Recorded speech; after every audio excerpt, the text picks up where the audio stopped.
Hey there, how are you today? How are you feeling? So, here is my second drop today. It is an unplanned drop, but I did want to take the time to talk to you about my thoughts about the election and things like that, and a little bit about my thoughts of where we go from here.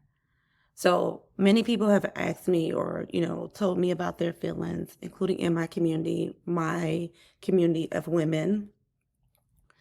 And my response has been that I was not surprised by the outcome of the election.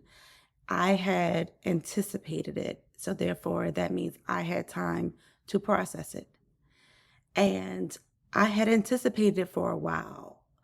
But like many of you, even though I have this feeling in my gut or my intuition, even though I have the gift of foresight, sometimes I don't want my foresight, my understanding, my knowing to be right, right? So I look for signs that it might not be right. So I'm here for all of the polls and the things that are giving us hope. But then about a week and a half ago, I live in or around the Charlotte, North Carolina area, and I saw an article that gave us the numbers for early voting. And when I saw those numbers, I knew one, that we were going to lose the state of North Carolina because she needed to carry Mecklenburg County. It is, I believe, the biggest county in North Carolina. She needed to have carried that county, and the number of blue that showed up to vote, the gap was already so big, even in early voting. So it was at that moment where I knew, and I will tell you that I did have a whole anxiety meltdown type of thing. Like I really had to take a moment.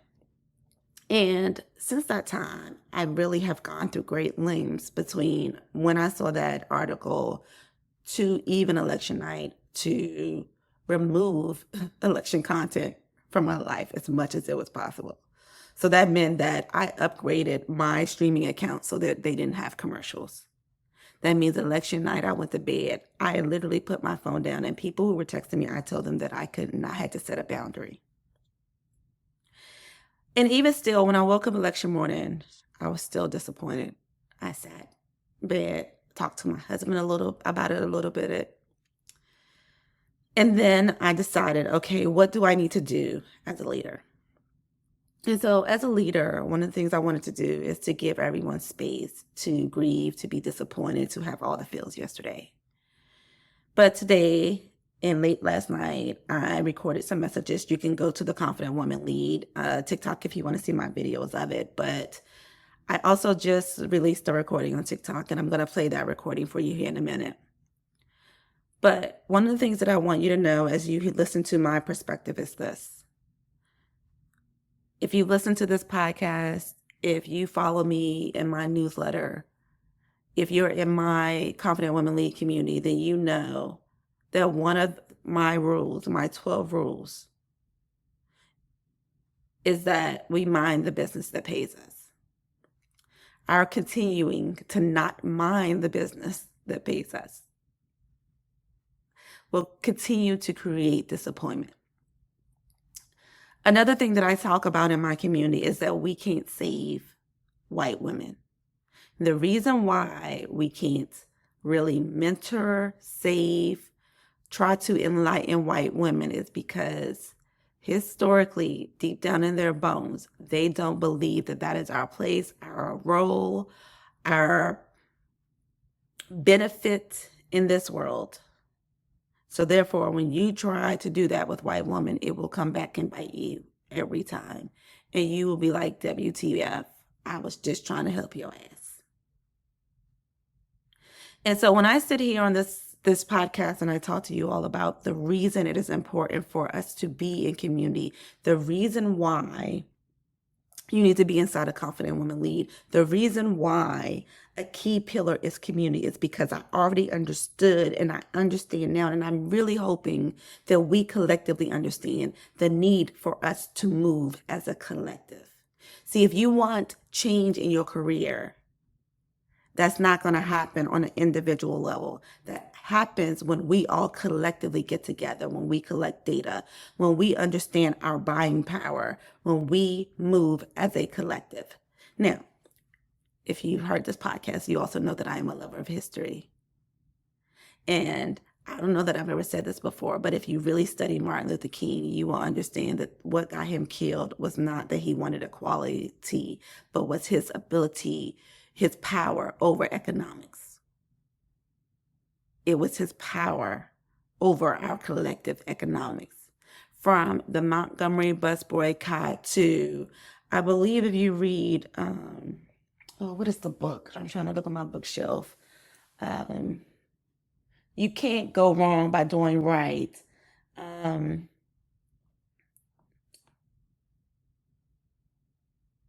How a Child of Poverty Rose to the White House and Helped Change the World. And it's on one of the Black activist men politicians. And when I got this book, it was probably at a Martin Luther King prayer breakfast, I think, something like that. But he talked about Martin Luther King's ability to send his network to places like Cleveland, to force companies to hire Black people, to pay Black people, because if they didn't, he had the ability to tell Black people to boycott. And once they lost enough money, they didn't have a choice. That is what got him killed. And if we want to move the ball forward, that is the lever we have to pull. And we can say we can't do it, but the reality of it is we can. The reality of it is that we Black women have the education, we have the resources as a collective, both financially and strategically, should we choose to stop being reactive and being proactive.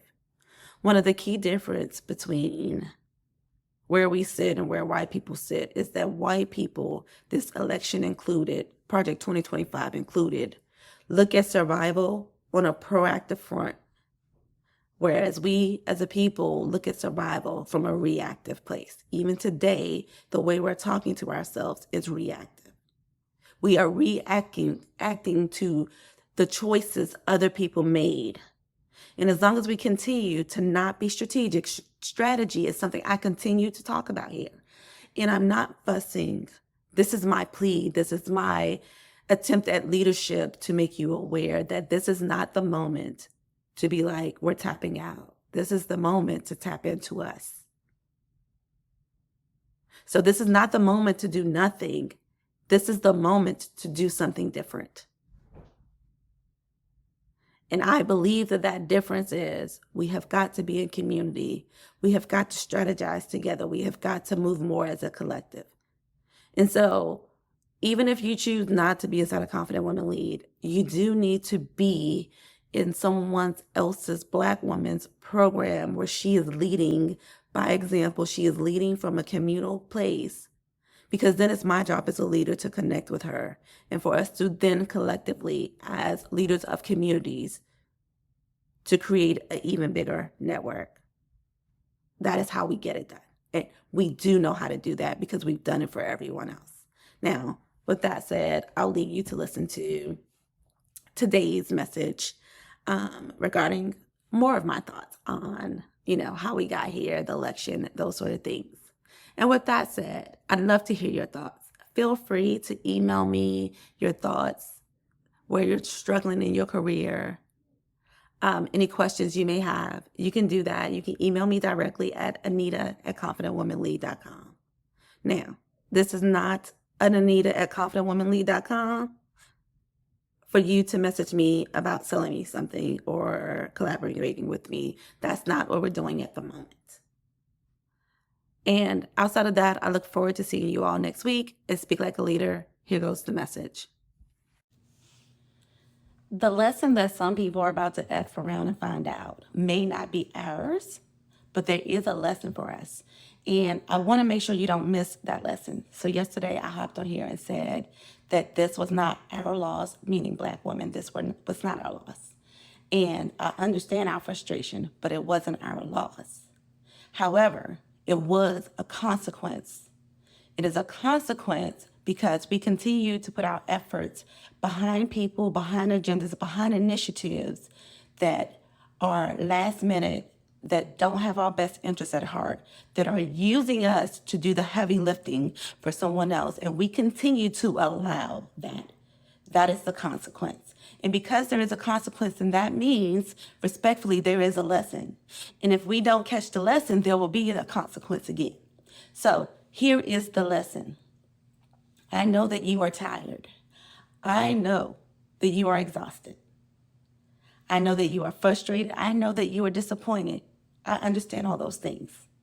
But the lesson here is, why is it as Black women, we do not rally, have 1-800 numbers, have whole communities where we look after each other? And when I say look after each other, given the education we have, the resources that we collectively have, from money to degrees to lawyers to doctors to politicians, whomever, why is there not an 800 number? The same way it was decided that the vice president was going to run and there was going to be an election, within 24 hours, there was like, let's raise money for her. Where is the let's raise money for a Black woman agenda so that we can put that money into a PAC, so that we can lobby, so that we can do the things that we actually want to do? We are tired. We are disappointed because we keep expecting other people to do that for us. We're waiting for other people to accept us, to recognize us, to praise us. And we also don't do a great job of doing that to and for each other as a collective. Now, as a collective, we might be upset today, but 2 months from now and 2 months ago, we'll be talking about, that we are not a collective, that we don't all think and we don't all do the same way, and we all don't have to. We can agree on an agenda. So for all of my people who are more versed in, policy and things like that, where is the number? Where is the Black woman who's going to step up and lead us into a future where Black women are recognized because we recognize ourselves and we understand our power? We understand that, at least for right now, we control the majority of the $1 trillion that Black people, Black households spend in the U.S. every year. When are we going to collectively? That is the lesson. That is the lesson. This disappointment was supposed to teach us that we can't depend on others, that we do have to work together as a people to move forward. Now, let me also tell you what this has to do for work and why all the other BIPOC races, all the other women voted against us. They voted against us because you don't see yourself as a threat, but everybody else does. And the more that we continue to not understand that concept, that principle, the more we will continue to be blindsided, to be disappointed. What you didn't see at work, because you're frustrated, because you're waiting for somebody to approve you, was how much inroad you was making to taking the #1 spot. How many white women saw that you were a threat to them? How many white women saw that you are now dating their men, which puts you in closer proximity to whiteness, to power, as we see it here in this country? Now, flip that around. Latina and Asian women are coming for you because you hold the #2 spot. You're not recognizing you hold the #2 spot, and you're pretty close to #1. Yes, in the workplace, and I know it doesn't feel like it. I have been there, I understand. But as a career coach, I'm here to tell you. So now they are coming for you. Now, in their midst of coming for you, what they don't recognize is those visas that's sponsoring them to be here are going to be taken away. That this mass deportation, what they don't understand, because they haven't had the experience that you and I and our ancestors have had. They don't understand that when they go to get those 20 million, those 10 million, those 5 million people, they're not going to check to see if you have papers. They're going to look at the color of your skin and make a decision, and they're going to throw you in the van with anybody else. And you can sort that out after the fact, but it'll be 2 years from now, and you might be in another country that you have no idea about, have never seen, etc. That is their lesson.